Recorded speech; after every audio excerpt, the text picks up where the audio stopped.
IDFM 98 de la Bande FM, bonsoir à toutes, bonsoir à tous. Ce soir, je vous entraîne avec Isabelle Fromentin, qui est infirmière et docteur en sciences, à l'unité des plaies, cicatrisation et recherche de l'Institut Curie à Paris. Elle est aussi rattachée à l'équipe de recherche clinicale épidémiologie and Hygiene de l'université Paris-Est Créteil. Elle est à l'origine de CADOG, un projet de dépistage du cancer du sein grâce à l'odorologie canine. Bonsoir Isabelle Fromentin. Bonsoir. Ce livre est écrit aussi avec Sandra Kollanger, qui est notamment l'auteur de La tête à Toto, finaliste du Grand Prix d'Électrice. Vous l'avez écrit à deux? Oui. Alors, j'avais besoin de Sandra. D'abord, elle écrit merveilleusement bien. On s'est bien comprise. Et aussi j'avais besoin de quelqu'un qui s'assure que le livre était bien lisible pour le grand public, parce que le but n'était pas à un moment de se perdre dans des méandres scientifiques que personne n'aurait compris, mais de rendre vraiment ce livre accessible pour faire comprendre la recherche et la démarche et aussi toutes ces difficultés. Donc c'est vrai que ça a été précieux d'être à deux et avec Sandra. Alors, le livre s'appelle Blouse blanche et poils de chien, ou comment vous avez découvert l'odeur du cancer. Cette odeur du cancer, est-ce que le cancer a une odeur déjà? Alors, le cancer a une odeur.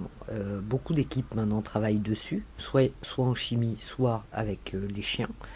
Maintenant, ce qui est difficile, c'est d'en faire quelque chose. C'est d'en faire un outil diagnostique, c'est ce que tout le monde essaie, par différentes démarches, par différentes méthodes. Mais on sait, au fond, tout votre corps, par son métabolisme, va émettre des odeurs plus ou moins perceptibles. Donc il y en a certaines qu'on connaît, si on a peur, si vous mangez épicé, mais il y en a d'autres qui ne sont pas perceptibles à notre nez, par contre qui peuvent être soit caractérisées en chimie, on sait capter des odeurs, et sinon il y a un autre outil entre guillemets, puisque c'est pas comme ça qu'on va l'utiliser, mais c'est le chien, comme d'autres animaux d'ailleurs. On sait que le rat peut être utilisé aussi pour la détection d'odeurs. On dit que le meilleur c'est l'éléphant, mais alors vous comprenez bien que c'est un petit peu difficile d'élever un éléphant. Donc voilà, donc nous on a choisi le chien, qui nous paraissait un bon compromis aussi, parce que c'est un travail qu'on doit faire ensemble. On va rester sur les odeurs. Donc vous êtes infirmière. Dans la préface de Didier Sicard, il vous compare un peu à une Marie Curie. Et on apprend aussi que Marie Curie a été enterrée dans un cercueil plombé. Elle n'est pas loin d'ici. Oui, tout près, même au bout de la rue. À cause des radiations. Oui, c'est pour ça qu'elle est dans un cercueil plombé. Oui. Elle a manipulé le radium une bonne partie de sa vie, donc évidemment, elle est elle-même radioactive. Pas qu'elle d'ailleurs, sa sœur aussi, je crois, non? Oui. Vous avez été à l'école primaire de Dunkerque, et là, je pense que vous avez vu un reportage sur les lépreux, et ça vous a donné envie de toucher, c'est-à-dire de faire des pansements, de soigner, de toucher. C'est pas évident de toucher la lèpre quand même. Oui, alors ça, je pense qu'on a tous des choses dans la vie qui nous rebutent ou nous rebutent pas. Moi, c'est vraiment les plaies, même petites, même enfants. Moi, c'est quelque chose qui foncièrement ne me dérangeait pas. Par contre, il y avait vraiment l'envie de prendre soin et de faire un métier près des gens, près du corps. C'est pour ça que le métier d'infirmière me paraissait vraiment être un métier de choix.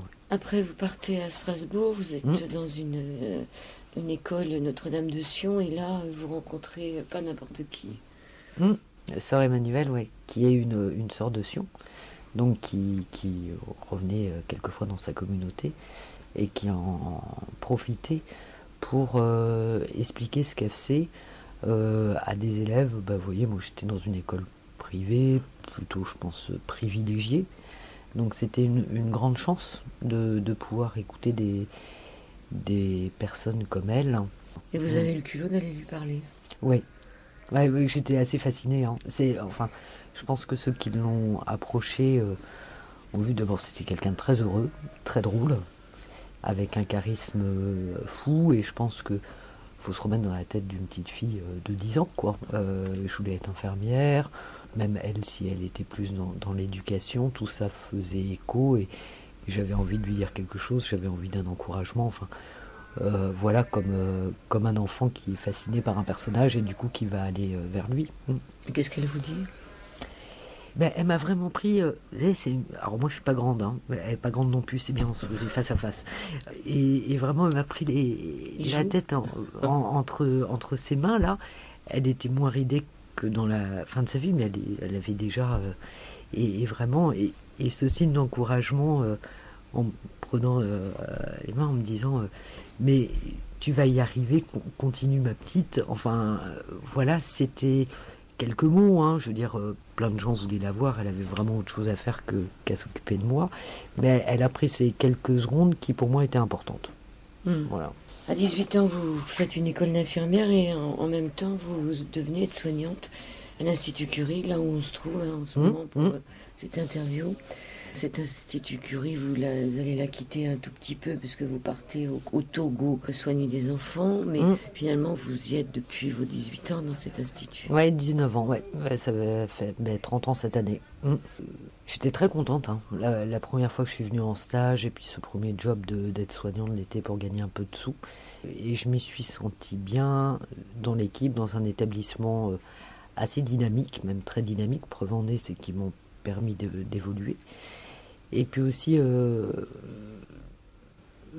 me suis sentie bien quand vous êtes infirmière dans des centres contre le cancer. Alors je pense qu'il y a d'autres services qui offrent cette même chose, mais vous allez vous occuper de personnes et vivre un bout de chemin avec eux. Parce qu'ils ne viennent pas en one shot pour une intervention ou pour un traitement court. C'est à chaque fois l'aventure du cancer qui commence et vous êtes à côté, vous essayez que tout soit le moins pénible possible, hein, parce que c'est quand même extrêmement dur. Donc il y a quand même un lien privilégié, et moi c'est ça que j'aime dans ce métier, c'est cette proximité, c'est être avec les gens. Donc je m'y suis bien retrouvée. Puis à la fois c'est dynamique, parce que vous voyez, ça évolue entre mes premiers pas à l'Institut Curie et maintenant, j'ai eu la chance de voir évoluer des traitements, de voir des symptômes qui n'étaient pas contrôlés être contrôlés, de voir une amélioration, et ça fait du bien. Alors là, vous allez être gâté, puisque vous allez vous retrouver face à des plaies tumorales. Vous dites que la première fois que l'on a affaire à une plaie tumorale, on est toujours frappé de constater à quel point elle peut être malodorante, étendue et volumineuse. De façon plus classique, le cancer creuse la peau puis la chair. Vous parlez des cancers quoi? Des cancers du sein, des cancers... Tous les cancers ne font pas ça quand même. Non, bien sûr que non. C'est 5 à 10% des cancers métastatiques. Donc c'est pas le plus fréquent. Il n'empêche que ça arrive, soit parce qu'on peut avoir décidé de ne pas se traiter. Il y a des gens qui font ce choix pour des raisons personnelles, et moi, mon job de soignant, c'est pas de juger les personnes qui décident de ne pas se traiter, c'est de les soigner. Soit malheureusement parce que les personnes ont des rechutes et ne répondent pas au traitement, et ce type de lésion peut arriver. Je me rappelle de ma grand-mère qui me disait que quand elle était petite, elle voyait je sais plus qui dans sa famille qui mettait des steaks sur une plaie. En effet, ça se faisait, alors c'est marrant, ça se faisait moins en France, hein. On voyait ça dans certains pays, sur des plaies tumorales, selon le principe le cancer va manger la viande et ne va pas me manger moi. Je sais pas si c'était très efficace, mais non. Non, ça marchait pas bien. Alors c'est une double peine pour le malade, puisque finalement, quand je pense que ces plaies arrivent, c'est quand même que c'est pas bon signe, il est plus ou moins en fin de vie, et ses proches n'osent même plus rentrer dans la chambre tellement ça sent mauvais. C'est pas juste, c'est une double peine. Ah oui. Surtout que vous pouvez avoir quelqu'un d'extrêmement propre, d'extrêmement soigné, mais qui a une plaie malodorante. Et cette odeur est répulsive, parce qu'il ne faut pas oublier que l'odeur, il y a ce qu'on sent, mais il y a avant tout ce à quoi l'odeur vous fait penser. À la mort. Voilà. Et donc... alors qu'on ne la connaît pas, mais est-ce que c'est la même odeur que la mort? Il y a des composés volatiles odorants, les composés, c'est les petites molécules qui vont composer une odeur, qui sont en effet similaires, mais ça se comprend, puisque c'est des plaies qui sont nécrotiques, c'est-à-dire que la cellule est morte, comme on le voit sur d'autres plaies, d'ailleurs, sur les escarres ou autres. Donc en effet, c'est une mort cellulaire, un endroit du corps, et voilà. Alors c'est une mort cellulaire, plus que le terme pourriture, les patients vont l'employer. Moi j'aime pas beaucoup ça, Le patient, en vrai, ne pourrait pas du tout. Il a à un endroit une lésion qui est nécrosée. Oui, mais ça ne veut pas dire que tout le reste de la personne n'est pas très bien. Vous voyez. Mais finalement, l'odeur va être dominante par rapport au reste et va donner va engendrer cet isolement. Donc vous dites que c'est la mort pour le patient avant la mort, que ce sont des plaies injustes, et vous vous penchez sur l'origine des mauvaises odeurs, vous essayez de trouver un moyen pour les réduire, voire pour les faire disparaître. Oui. Il y a tout un tas de personnes qui vous demandent de faire une thèse pour obtenir un doctorat. Et ça, c'est en juillet 2009, c'est pas vieux, hein? Non. Non, mais j'ai commencé à faire de la recherche. Au fond, je n'ai pas fait de la recherche pour avoir un diplôme ou un statut. J'ai fait de la recherche pour faire de la recherche pour améliorer la qualité des soins. Et au bout d'un moment, on m'a dit, mais pourquoi t'en fais pas une thèse au lieu de ne pas en faire un diplôme? J'avoue que j'y avais pas pensé, c'était pas ma priorité. Ma priorité, c'était de chercher pour trouver des résultats. Vous avez fait une validation d'acquis d'expérience. Oui. Ça, c'est aussi pas mal de sauts d'obstacles. Après, vous avez demandé une aide au PHRIP, Programme Hospitalier et Recherche Infirmière. Elle vous a été accordée, l'aide? Oui, tout à fait. C'est bien ça, les infirmières qui nous écoutent, il y a ces aides du PHRIP. Et alors on arrive sur les COV, les composés odorants volatiles, qui peuvent être analysés avec la chromatographie. Et des chromatographes, c'est des spécialistes. Oui, c'est des chimistes, certains chimistes qui utilisent ça. Quand on parle de police scientifique, toutes ces spécialités utilisent beaucoup les chromatographes qui vont identifier les odeurs. Donc c'est assez répandu. Une odeur, c'est plein de petits composés volatiles. Et ces composés volatiles sont émis par quelque chose et ça vous aide à déterminer. Par exemple, dans mon cas, des bactéries émettent et ce qui donne l'odeur. Soit sur des objets ou pour la pollution, quand on vous dit il y a une pollution à l'ozone, il faut bien calculer dans l'air quels sont les composés volatiles qui sont polluants. Ensuite, vous allez au laboratoire de recherche de Cergy, c'est pas très loin de la radio, et qui est à l'époque à la pointe du biofilm. Alors le biofilm, si j'ai bien compris, c'est quelque chose qui protège justement les cochonneries pour pas qu'elles puissent être nettoyées, elles puissent être... Alors, le biofilm, au fond, comme ça fait un grand mot, mais tout le monde en a. Sur la peau. Ouais, mais par exemple, là où vous en avez beaucoup, c'est sur les dents. C'est ce qui va donner les caries. Ça va être le problème de la pollution de l'eau dans les tuyaux. Ça va être les pollutions de piscine. Voilà, qu'est-ce que c'est? C'est les bactéries, au lieu de circuler librement, donc on peut les attaquer avec des antimicrobiens, avec des antibiotiques, et elles se collent à une surface et elles se protègent d'une petite matrice qui fait que les antiseptiques, les antimicrobiens, les antibiotiques ne marchent pas. Comment on peut casser ce film alors il y a des produits, et puis tout simplement aussi en frottant, parce qu'on va perturber cette matrice et du coup libérer les bactéries. Mais ça fait mal, surtout si la plaie est infectée. Voilà, c'est pour ça que il fallait, c'est pas facile à diagnostiquer, donc il fallait un labo qui ait la microscopie nécessaire pour que je puisse voir s'il y en avait sur ces plaies et voir comment les traiter sans faire mal, sans faire saigner, enfin... C'est toujours faire à bon escient. C'est ça, améliorer la qualité des soins. C'est être efficace sans entraîner des symptômes ou des inconforts de plus pour les patients. Oui, parce qu'en pharmacie, il y a tout un tas de pansements là. Il y en a plein. Il y en a plein. C'est incroyable comment il y a eu une évolution dans ce domaine-là. Oui. Après, il y a des choses bien.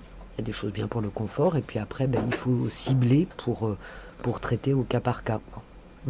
On va demander à nos auditeurs de trouver 15 adjectifs pour qualifier une odeur, une bonne odeur, une mauvaise odeur, une mauvaise. Une mauvaise. Moi, je travaille sur les mauvaises. C'est pas si évident que ça de donner... alors dans votre livre, on voit après qu'il y a l'histoire du maroilles. Tout le monde connaît l'odeur du maroilles. Et puis il y a une plante qui s'appelle l'arôme, qui est la plante qui sent la mort. Oui, qui émet des composés volatiles odorants, un peu similaires. Pour des questions de survie, c'est des plantes qui vivent dans les cimetières, non? Non, pas du tout. C'est des immenses plantes qu'on voyait au contraire dans des châteaux, mais c'est les plus grandes plantes et elles sont très belles à la vue. Par contre, leur floraison est extrêmement rapide et donc pour assurer leur survie, elles émettent ces coves pour attirer vite les mouches et vite être butinées. Donc au lieu de sentir bon, elles sentent mauvais pour attirer très rapidement certains insectes et assurer leur survie. Voilà.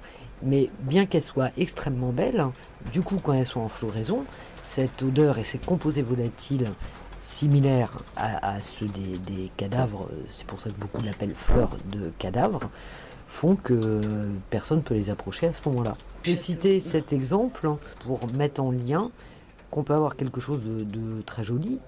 Si ça sent mauvais, ça sera répulsif et on n'ose pas s'en approcher parce que l'odeur nous dérange énormément. Alors vous passez votre thèse est bien acceptée d'un côté, mais mal acceptée par les publications scientifiques. Enfin, il y a des publications que j'ai du mal à faire passer. Ouais. Alors que ça vous donnerait des points, vous expliquez tout ça, vous avez besoin de points pour avoir de l'argent. Oui, tout le monde a besoin de points. Ouais. Voilà, pour avoir de l'argent, et dans les publications scientifiques, c'est passé ou pas alors? Oui. La publication dont je parle dans le livre est passée. Mais c'est vrai que nous, c'est un petit peu... D'abord, les recherches sont parfois un peu originales, mélangent plusieurs disciplines. C'est ce qui fait l'intérêt de nos recherches. Et ce qui fait qu'elles ont plus de mal à passer. Elles sont moins carrées que d'autres, sans doute. Pour autant, les résultats ont la même exigence. Et voilà. Et sitôt que vous ne réussissez pas à faire passer une publication, c'est beaucoup de temps et d'énergie. C'est surtout qu'à chaque fois, on a besoin de ces foutus points pour avancer quand on fait de la recherche.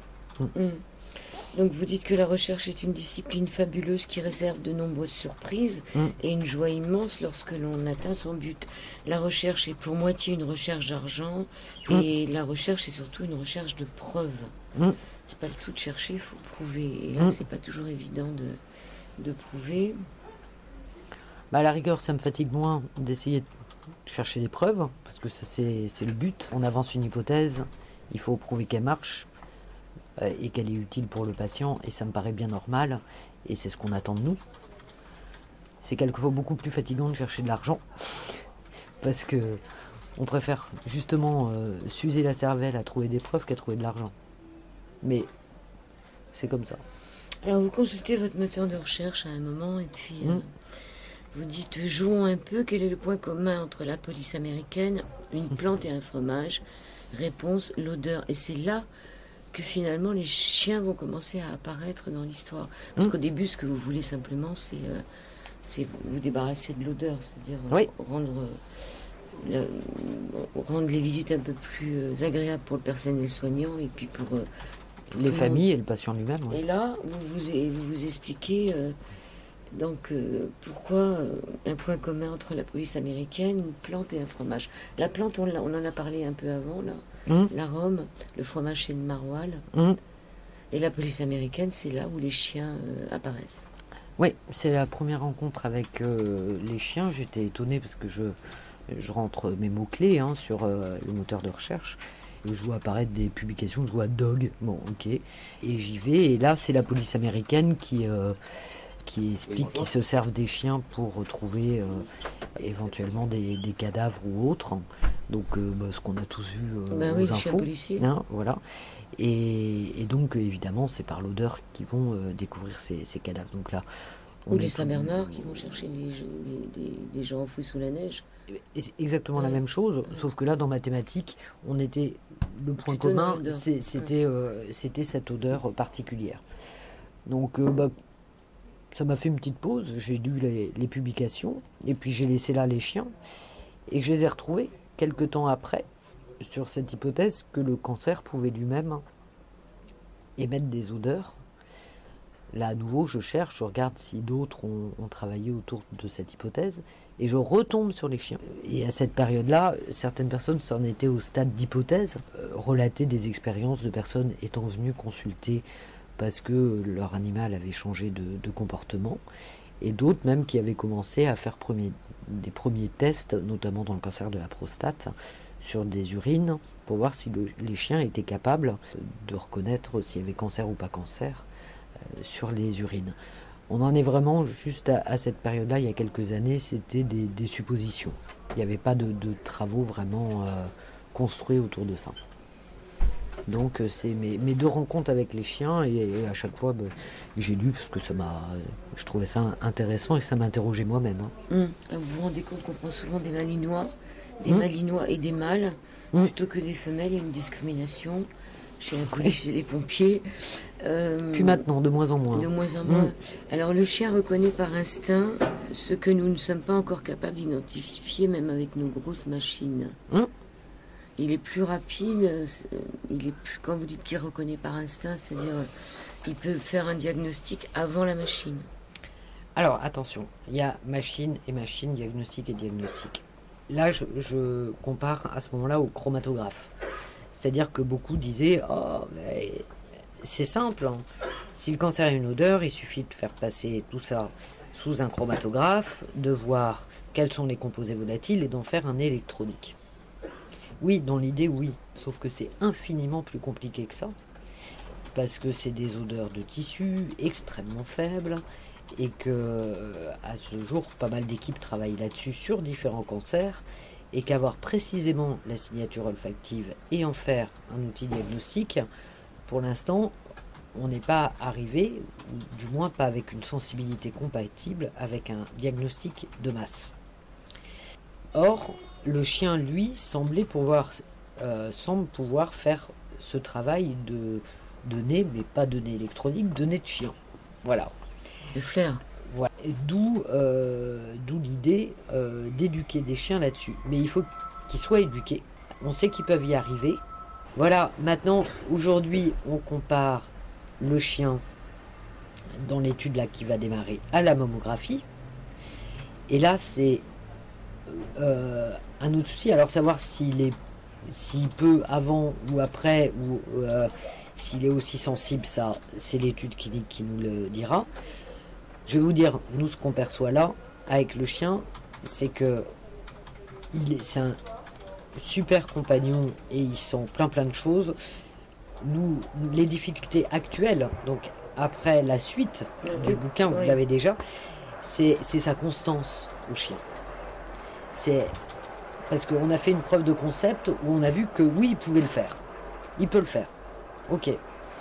Maintenant, c'est est-ce qu'il peut le faire de façon constante et répétée? Alors, le projet, ça va s'appeler le projet K-Dog, K avec un K comme cas de cancer chez vous, et Dog comme un chien. Comme un chien. Donc, vous achetez des chiens. Le premier s'appelle Thor, Thor.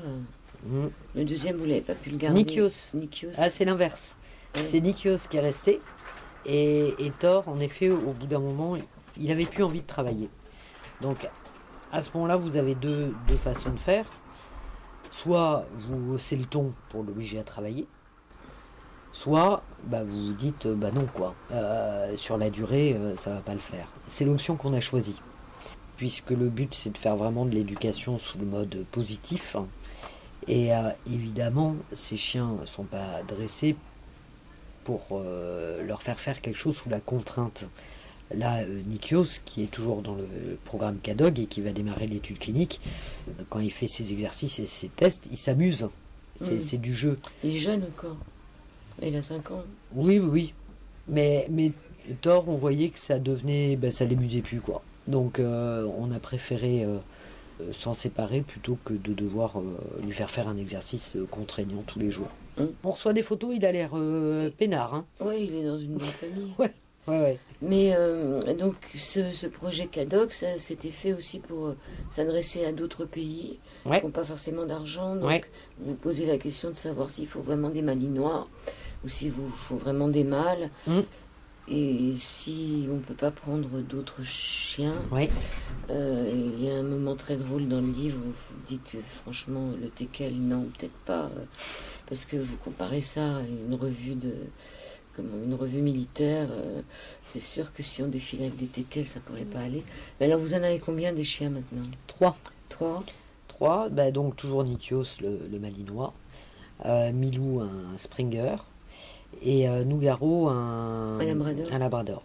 Les labradors sont bons aussi, hein. Ils sont utilisés pour les aveugles. Ils sont des bosseurs. Hein. Vous repartez un peu à un moment au Bénin. Pour vous essayer de prendre d'autres échantillons d'odeur. Alors, dans le Bénin, je vais y aller pour le biofilm, pour les bactéries. Oui. Ouais. Donc, ce que je fais pour boucler une recherche pour les biofilms, on va se poser la question d'aller chercher d'autres odeurs au Mali après. Tout ça est lié à des financements. On peut pas on ne l'a pas fait pour les odeurs. Hein. J'ai ramené les bactéries du Bénin, j'ai bouclé le travail de ce côté-là. Parce qu'il nous faudrait un autre chien sur cette population, parce qu'il y a plein d'odeurs secondaires. Oui. Et ben avoir un autre chien, c'est de l'argent, c'est ce qu'on n'a pas pour l'instant. Alors vous faites un appel à dons, quelqu'un qui vous dit d'aller vers le Kiss Bank. C'est pas celle que vous choisirez, c'est les aides là, comment ça s'appelle On va passer par la plateforme Hello Asso. Hello Asso, là vous récupérez 80 000 euros. Bah, c'est vraiment ces dons qui vont nous permettre de démarrer notre travail. Ce qui est bien, c'est que vous arrêtez à 80 000 euros. Vous auriez pu en prendre plus, mais vous dites non, ça suffit. Bah, c'est ce dont j'avais besoin pour la preuve de concept. Tant qu'on n'a pas fait la preuve de concept, on ne sait pas si ça a des chances de marcher. Donc ça servait à rien d'avoir plus, puisque de toute manière, il fallait attendre de voir est-ce que le concept marche. Si oui, on continue. Si ça ne marche pas, on arrête. Vous vous retrouvez bien embêté. C'est de la responsabilité aussi d'avoir de l'argent. Oui, c'est de l'argent public quand même. Hein? Alors, il vous fallait une étude préliminaire. Donc, au fil des mois, vous prenez 130 femmes, malades ou pas, qui vont accepter de vous aider à réaliser cette première étape. Leur rôle consiste à garder le substrat sur le sein pendant toute une nuit. C'est une compresse, non? Oui, une compresse un peu épaisse. Et le mettre dans un bocal stérile, je pense, le lendemain matin. Voilà, donc c'est comme ça, parce que vous voulez faire un dépistage cutané. Ça a quand même un avantage par rapport à la mammographie, c'est que dans la mammographie, il y a une radiographie, il y a quand même des rayons et tout. Et ça, vous dites que vous le feriez plus au départ pour des femmes de plus de 75 ans. Et c'est dans les populations. On essaye de se dire à qui ça pourrait rendre service ici en France. Donc, on pense aux populations handicapés, qui ont plus de mal quelquefois à se déplacer à un centre de radiologie, à trouver des appareils adaptés. Il y a à cette période-là beaucoup de femmes de plus de 75 ans qui disaient nous on n'a plus le dépistage systématique, mais nous on est encore en forme. C'est vrai que maintenant à 75 ans vous avez plein de femmes qui sont très très en forme, donc évidemment elles ont envie d'être dépistées, on les comprend bien. Donc c'est vrai qu'on a prioritairement pensé que ça pouvait être utile pour toutes ces femmes-là. Depuis, on a un petit peu changé parce que finalement, beaucoup d'autres femmes ont dit nous, si ça marche, ça nous intéresserait aussi. C'est moins invasif que la mammographie et la radiographie. Oui, alors bien sûr, après, si ce pré-test vous dit cancer, il faut aller passer une mammographie pour voir où est la tumeur, comment elle est, et tutti quanti. Oui, parce que les chiens peuvent dépister avant même qu'ils soient là.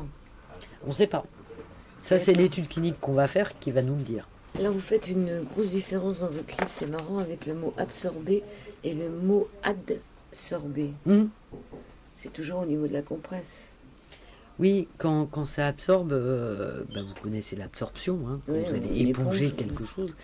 Adsorber, c'est vraiment les molécules qui se mettent à la surface d'un tissu et qui y restent. Vous avez une tarte à la crème, vous la mangez, vous l'absorbez. Si je vous l'écrase sur la figure, la surface d'absorption, ça sera la crème qui restera après écrasage sur la figure. C'est la différence entre absorber et adsorber. On revient un peu sur les odeurs avec cette provocatrice d'odeur là, Cicely Tolas. Ouais. Il y a même le musée de Berlin qui lui a demandé de reconstituer l'odeur de la Première Guerre mondiale. Donc on met son nez dans un flacon et on a des effluves, c'est ça? Alors moi je la connais pas, j'ai lu ce qu'elle avait fait. C'est vrai que c'est quelqu'un que j'ai trouvé très inspirant et qui m'a beaucoup fait rire par ses expérimentations un peu tout terrain. Parce que ces odeurs, on ne les garde pas. Moi, je pense à ces personnes qui décèdent et qu'on aime beaucoup et dont on garde un pull ou quelque chose qui garde l'odeur. Des années après, il n'y a plus rien dans le pull. Il n'y a plus rien dans le pull, mais il y a quelque chose dans votre mémoire. Ouais. Mais on aimerait des fois garder l'odeur des êtres chers qui sont partis. Un peu comme dans le parfum, le parfum. Et c'est vrai que l'odeur, même si on garde le pull quelque part... quand on met son nez dedans, 15 ans plus tard, l'odeur est partie. Ouais. C'est très volatile une odeur quand même. Alors vous pouvez l'enfermer quand même pour essayer d'en garder l'odeur. Donc je me demande comment elle arrive à faire des choses pareilles. Un parfum c'est différent, il y a Non, puis elle doit travailler pour les conserver, et puis c'est vraiment des métiers, mais comme un parfumeur, à la rigueur. Oui, mais le parfum, il y a un adjuvant, enfin il y a quelque chose qui Ah ben le elle tient. va aussi en utiliser. Après, vous nous parlez des conférences TEDx et S3 Oui, à Odéon, ça peut être intéressant pour les personnes qui ont envie d'aller voir un peu des choses. ah, Estrodéon c'est super. Ah vraiment je conseille... C'est sur le scientifique, hein, c'est Ouais, ça? ouais. C'est vraiment tout ce qui est sciences, société. C'est extrêmement clair, c'est vraiment accessible au grand public. Et ça vous donne une synthèse, parce qu'en plus, tous les orateurs parlent maximum 10 minutes. Donc, en 10 minutes, vous allez sortir les messages principaux que vous voulez faire passer. Et c'est sur tous les thèmes médecine, société, évolution scientifique. C'est une fois par an et C'est c'est une seule fois génial. par an. Ouais, ouais. Mais moi, vous voyez, depuis, j'y suis allé aux autres éditions où je ne parlais pas pour écouter, parce que je trouve que ça donne une visibilité sur la société et la médecine qui est extrêmement intéressante, et avec des gens qui connaissent bien leur sujet. Alors, S3 Odéon. Et donc, le 7 septembre 2016, vous y êtes sur le théâtre de l'Odéon. Vous êtes sur la scène, après avoir fait une petite vidéo aussi où il fallait que ça soit 3 ou 4 minutes, je sais plus. Ouais, bon, les formats internet maintenant Ouais. pour communiquer, ouais. Ouais, donc 4 minutes pour expliquer tout ce qu'on est en train d'expliquer en 1 heure. Elle est toujours en ligne, cette vidéo? Ah oui, oui, oui, sur le site de S3, ouais. Ok. Où j'étais ce jour-là accompagné de Thor et Nikios, qui étaient pétrifiés, hein, les chiens sur le théâtre de l'Odéon, c'était quelque chose. Hein.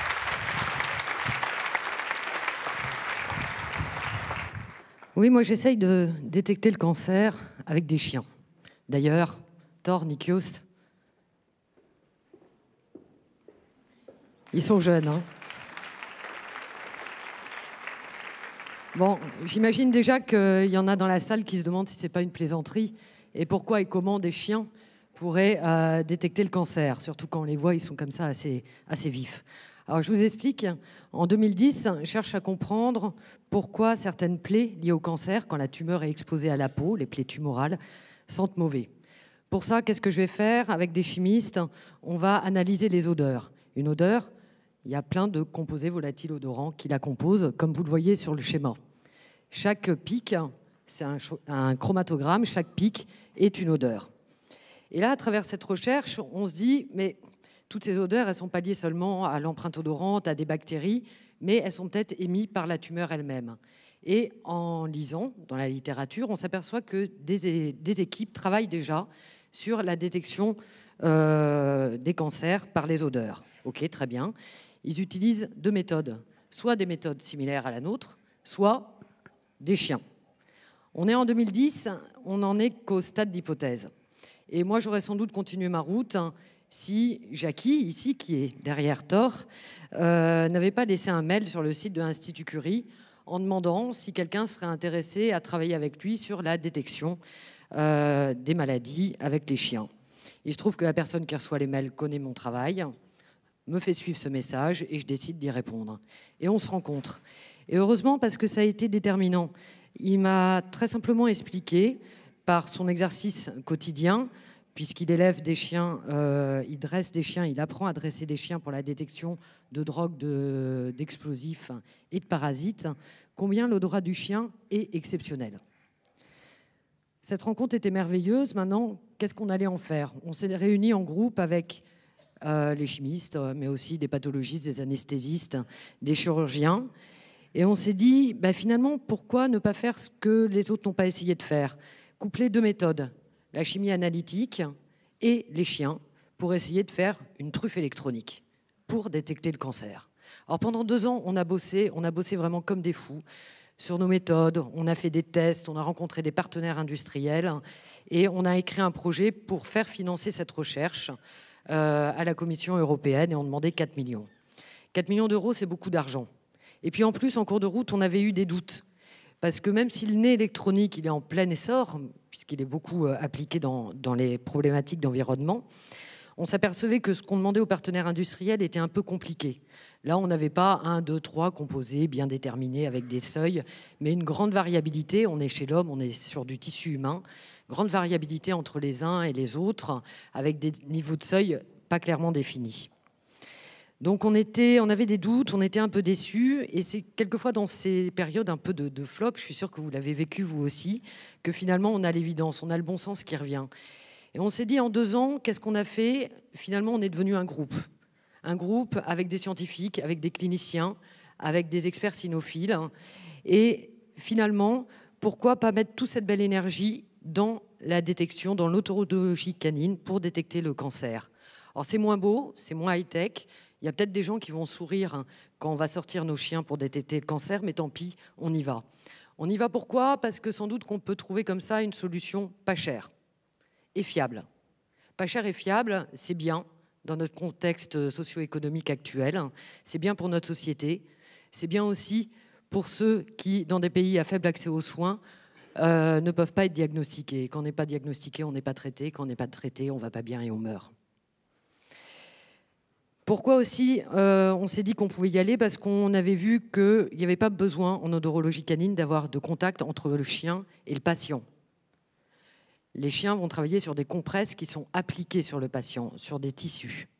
Donc ça a enlevé, et il faut absolument retirer ce fantasme des chiens qui vont courir dans l'hôpital. Il ne s'agit absolument pas de ça. Et c'est de cette idée qu'est né Cadog. Alors vous allez me dire, souvent on me pose la question, comment le chien dit cancer, pas cancer? Eh bien, il va marquer. Il s'aplatit comme ça, ou alors il s'assoit. C'est bien comme ça. Voilà. Et puis, il y a des mots aussi qui sont dits par ceux qui les dressent, hein, c'est pas moi, pour les faire travailler. Alors, je crois que c'est cherche crabe. Ça te dit quelque chose? Ça lui dit un truc, hein. Voilà. Alors, où on en est, vous avez compris, ils ont commencé. N'ayez pas peur, hein. Ne fuyez pas de la salle. Où on en est à la première étape, à la preuve de concept. C'est-à-dire qu'ils apprennent, pour l'instant, à être dressés sur des échantillons assez concentrés. 2 types d'échantillons, des échantillons dits de tueurs, c'est-à-dire que des femmes qui ont un cancer et des volontaires sains appliquent une compresse pendant toute la nuit. Et il y a d'autres échantillons qui sont des échantillons de tumeurs, c'est-à-dire que ces mêmes compresses vont être mis en contact avec la tumeur après exérèse chirurgicale par le pathologiste.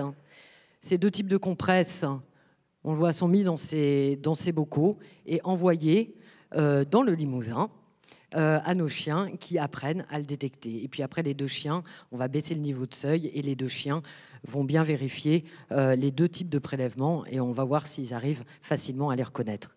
Si on y arrive, eh bien, tout de suite après, on va embrayer sur une étude clinique, hein, donc beaucoup plus construite, hein, sur un grand nombre de patients pour valider la fiabilité de leur diagnostic. Et on croit que ça va marcher, d'autant plus qu'il y a une équipe qui récemment a publié sur la détection par odorologie canine, sur le cancer de la prostate. Eux, les échantillons sont les urines, et ils ont eu des excellents résultats. Hein, une sensibilité, une spécificité à 99 et 97%, c'est-à-dire une très bonne capacité à reconnaître les résultats positifs et les négatifs. Donc compatible avec un diagnostic de masse. Voilà, j'ai oublié aussi de vous dire quelque chose d'essentiel dans ce projet et qui lui joue beaucoup d'énergie, c'est que Cadog, c'est un projet citoyen. Pour l'instant, tout ce qui a été fait a été mis en place sur la base du volontariat, du financement participatif et de mécénat. Et ça donne des ailes. Pourquoi? Parce que ça nous a obligés à communiquer, à aller sur les réseaux sociaux, à s'ouvrir aux critiques, à parler du cancer, du dépistage, aussi à rendre compte de ce qu'on fait à nos donateurs, qu'ils aient donné 1 euro, parce qu'il y en a qui ont donné 1 euro, ou plusieurs centaines d'euros. Tout le monde est équitable là-dedans. Et en retour, c'est beaucoup de témoignages, beaucoup d'encouragements, mais aussi des idées, des liens et des nouvelles compétences qui se rajoutent à notre groupe, comme par exemple les vétérinaires de Maison Alfort et leurs chercheurs qui vont venir nous aider à concrétiser ce projet. Donc on y croit, ça nous fait avancer et on espère bien que même si on est une petite équipe, on réussira à relever ce défi parce qu'on pense que c'est important pour la communauté ici en France, en Europe, mais aussi pour ceux qui sont là-bas, ailleurs et qui comptent sur nous. Merci.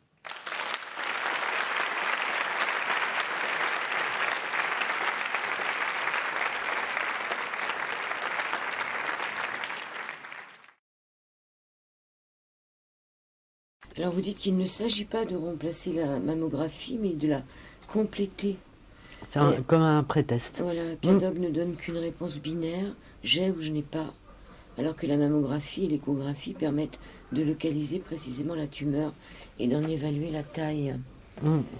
Ça, c'est extrêmement important, parce que c'est vrai qu'on a beaucoup d'appels de personnes qui aimeraient faire Cadog. Alors d'abord, raisonnablement, tant qu'on n'a pas fini l'étude clinique, c'est pas possible. En avril 2019, vous avez dit non. Ah non, là on va démarrer l'étude clinique, parce qu'il nous fallait de l'argent pour ça. L'étude clinique, elle va durer au bas mot 2 ans. Les chiens, qu'est-ce qu'ils font pendant ce temps-là? Ils perdent leur flair? Ah ben non, les chiens travaillent tous les jours. Hein. C'est ça qui est compliqué. Est-ce que éduquer des chiens, c'est pas simple. Donc d'abord, on ne pouvait pas commencer l'étude clinique sans avoir l'argent et les autorisations pour. Ça coûte cher de faire de la recherche. Ce qu'on a obtenu là, donc là on est en route, vous voyez Pierre qui travaille à côté, il travaille sur Cadog. C'est un gros travail. Après les chiens, on les éduque en permanence pour qu'ils soient plus performants, et c'est pas facile. C'est pas facile parce qu'on s'aperçoit que une variation quelquefois de température ou d'humeur de leur part peuvent donner vraiment des résultats très très différents. Donc c'est toute la différence et c'est un peu compliqué à comprendre entre oui, il est capable de et il est capable de faire ça de façon répétée et constante. Combien d'heures par jour vous les faites travailler? Bon, c'est très peu, ça va être 2 heures. Même pas. Même pas. Non, même pas. Ils vont avoir une petite séance le matin. Donc et vous mettez l'après-midi. des pots. Mais ils vont très vite par contre. Vous mettez des pots, on explique un peu des pots avec des cônes. Avec des cônes avec dedans. Derrière, il y a un cône dans lequel il va renifler. Et derrière, il y a le bocal avec la compresse dedans. D'accord. Voilà. La compresse et un numéro de client sûrement. Et il s'assoit, quand il dépiste un cancer, il s'assoit devant le cône. C'est ça. Combien de temps il renifle? Pas longtemps? Non, c'est vraiment... rapide. Ah oui, c'est extrêmement rapide, c'est quelques secondes. C'est fou, moi je me rappelle avoir pris un train à la gare Montparnasse et j'avais un vieux chien qui était en train de mourir, je sais pas pourquoi. J'ai un chien qui est arrivé vers moi, je me demandais ce que faisait ce chien tout seul dans la gare Montparnasse. Finalement, il m'a tapé avec son museau la cuisse et je me suis retrouvée arrêtée par des policiers en civil qui m'ont demandé d'ouvrir ma valise, de sortir mes poches et tout. Enfin, le chien m'avait dépisté comme je sais pas quoi. J'ai jamais compris pourquoi il m'avait dépisté. Peut-être parce qu'il avait senti que je l'avais vu, peut-être, mais c'était très étonnant. Le train est parti en retard. Moi, j'ai dit attendez, j'ai mon train qui passe. C'était quand même assez étonnant, quoi. Alors, ce qu'il faut se rendre compte, c'est que le chien peut se tromper. Donc ils peuvent se tromper quand même. Eh oui. Mais c'est pour ça, c'est tout notre travail en ce moment, c'est quelquefois, il se trompe. Vous dites dans votre livre que vous avez trouvé le système pour pas qu'il se trouve influencé par le parler de la personne. Donc il y a un cliqueur. C'est-à-dire que c'est plus une voix qui le dirige, mais c'est un appareil qui a toujours la même C'est un clic un peu... Comme une grenouille quand on était petit, là, qui c'est clic. Voilà, comme ça, c'est toujours la même sonorité. Voilà, c'est ça. Alors, ils sont où les chiens? Ils sont ici à l'hôpital? Non, pas du tout, ils sont à la campagne.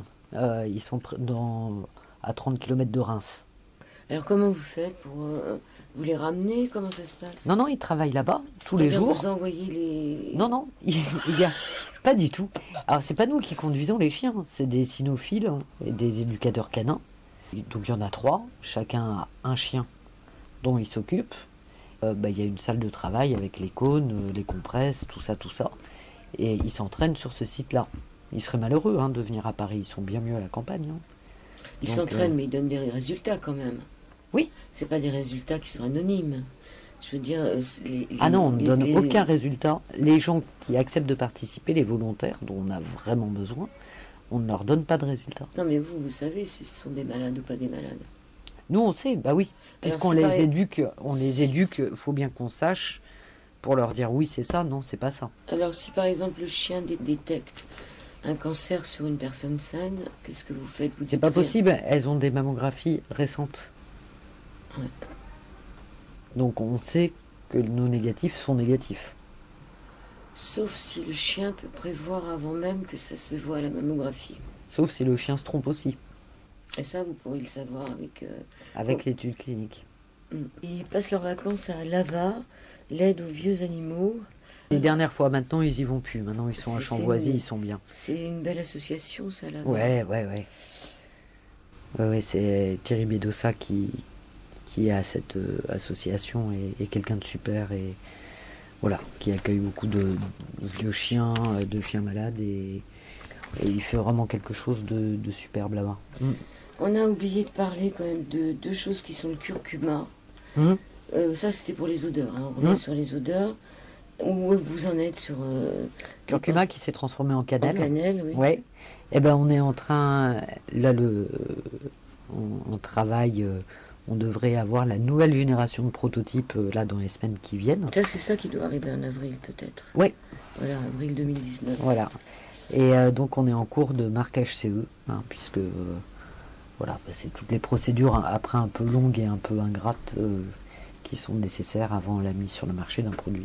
Donc d'un pansement qui contiendrait de la cannelle. Voilà, parce que c'est donc la cannelle va capter, si vous voulez, les composés volatiles qui sentent mauvais et libérer un odorant qu'on connaît bien qui est la cannelle, de manière à ce que ça sente plus mauvais.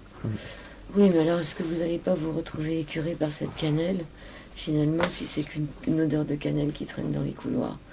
Alors, c'est le problème qu'on a eu au départ avec le curcuma. La cannelle, d'abord, vous n'avez pas comme c'est... Il y a un système aussi d'absorption des autres odeurs. Ça modifie quand même, c'est pas... Ça reste pas cannelle. Ça fait pas compote de pommes à la cannelle, quoi. C'est... Voire quelquefois, il y a eu une odeur qui est très amenuie par rapport au pansement non posé sur une plaie. Après, on en a quand même fait nous-mêmes de ces pansements et on les a appliqués sur les patients. Et vraiment, il y a quelques patients à qui ça n'a pas convenu, mais extrêmement rarement par rapport aux grands bénéfices apportés à beaucoup de patients. Oui, parce que là, en fin de livre, vous parlez de cancer de jeunes, là, qui eux ont des problèmes aussi avec les d'odeurs liées à certains produits de chimiothérapie. On est en train de travailler dessus en ce moment.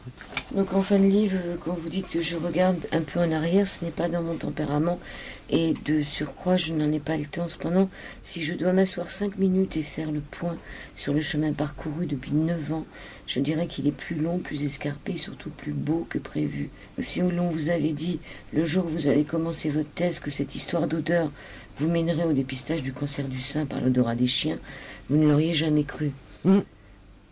C'est vrai. Ah, honnêtement, voilà. Mais c'est ce qui est un peu magique en recherche, c'est qu'on va avancer aussi au fur et à mesure d'hypothèses. Après, on choisit d'y aller ou de ne pas y aller. Et là, moi, j'ai voulu y aller, mais c'était pas planifié. Et puis, vous n'étiez pas seul. Vous dites dans votre livre qu'il y a une sacrée équipe. Ah oui. La recherche, c'est un travail d'équipe. Et honnêtement, tout ça serait impossible sans l'équipe. Et là, au niveau des financements, vous avez recherché des financements encore Alors, on a toujours besoin, mais on a quand même bouclé. Là, on a eu ce qu'on appelle des appels à projets. C'est de l'argent académique. Et on en avait besoin pour pouvoir démarrer l'étude clinique. Donc, on était en stand-by, on attendait ça. Oui, c'est la fin du livre. Voilà. Vous étiez presque coincé, là. Voilà. Et là, on l'a eu le mois dernier. Donc c'est pour ça qu'on se met en branle pour l'étude clinique maintenant qu'on a l'argent nécessaire pour la faire. Alors l'étude clinique, il vous faut combien de cas? Environ 400. Alors pourquoi je dis environ? Parce qu'il faut que les groupes soient équilibrés entre cancer, pas cancer. Donc pour avoir un certain nombre dans les deux parties. Donc ça peut être plus comme ça peut être juste 400. Et là vous disiez aussi des cancers qui sont encore là, pas des cancers qui ont été traités. Oui, non, là, on se met vraiment dans le cadre du dépistage, donc c'est pas des récidives, c'est des premiers cancers. Vous savez, en recherche, après, faut mettre le curseur. Donc là, on s'est mis dans le dépistage. Pays, vous savez s'ils se lancent aussi ou pas? Ouais, quand vous n'avez pas mis de brevet dessus pour que ça... Vous l'écrivez dans votre livre, vous n'avez pas eu envie de breveter le... Ouais, alors en plus, je sais, vraiment, là, avec du recul, je sais peut-être qu'après il y aura, tout n'est pas brevetable. C'est compliqué le brevet, en tout cas je n'avais pas envie de passer du temps là-dessus. Non, et puis ça laisse la possibilité aux autres de pouvoir faire les choses aussi. Il y a pas mal d'équipes qui travaillent, alors pas beaucoup sur le sein, mais plus il y en a dans le poumon, la prostate. C'est pas la même odeur ? On ne sait pas. On ne sait pas, mais pour le savoir, il faudra avoir des chiens éduqués dans toutes les localisations. Il faut déjà faire la comment ça s'appelle ? Chromatographie pour voir si c'est la même odeur. Ben non, puisque si on le savait juste par chromatographie, tout le monde aurait fait des nez électroniques, mais on n'y arrive pas par chromatographie. C'est pour ça qu'on a choisi le chien. On y travaille. Hein. C'est pour ça que je reviens à ma première question. Est-ce que le cancer a une odeur ? J'aurais dû te dire, est-ce que les cancers ont des odeurs ? Il y a plein de pistes qui montrent que oui. Maintenant, c'est différent entre dire ça a une odeur et je connais la signature olfactive exacte du cancer. C'est deux choses très différentes. Et parce que si vous avez la signature exacte, vous pouvez en faire quelque chose, mais pour l'instant, cette signature exacte, c'est-à-dire les quelques composés qu'on va trouver de façon identique dans chaque tumeur et qui peuvent désigner que là, c'est sûr, il y a un cancer, c'est très différent que d'avoir des groupes de composés volatiles qu'on retrouve dans les cancers. Voilà, si on veut faire quelque chose, il faut avoir la signature exacte. Cette signature exacte, on ne l'a pas encore. Est-ce que vous pouvez déjà utiliser la cannelle chez vos patients ici ? Oui, on l'utilise ici. Bon, je vous remercie. Donc, je rappelle qu'on est à l'Institut Curie, que vous appelez Isabelle Fromentin, avec un A, Fromentin, que le livre s'appelle « Comment j'ai découvert l'odeur du cancer », paru aux éditions de La Martinière. Il y en a un autre qui va suivre derrière. Eh bien, on verra. D'ici 2-3 ans, j'aimerais bien. Avec Pierre. Ça sera quoi, Pierre ? La question, c'était le titre du prochain bouquin.